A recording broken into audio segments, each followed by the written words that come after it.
Салон, скажи салон. Нет,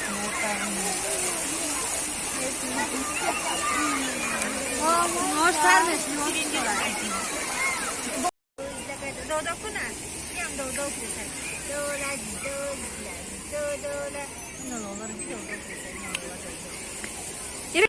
Мама, возьми.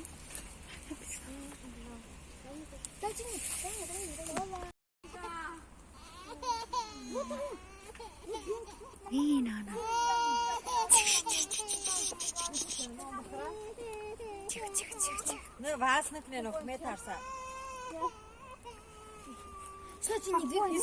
İzbesen das lolo bıkırı ki Samira. Ben semçkünü mehra. Narzulo. Mon bıkırısı.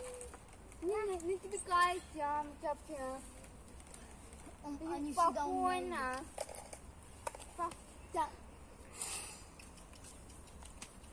Тяпьёла. Спокойно. Оно не идет. Оно идет. Спокойно. На зло не двигайся.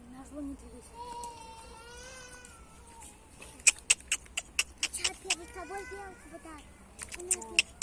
Мама, что ты такое? Только у меня не идет. Один. Здравствуйте, родители. У нас сегодня на этом поле проходит бесплатно промоакция для детей от 3 до 7 лет. Мероприятие. У вас сыну сколько лет? 30. Прекрасно. Мы заслужили вот такой вот флаер. Вот такой держи, супер.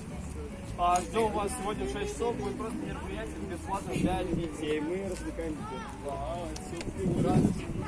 Hello. What is this? Is this like a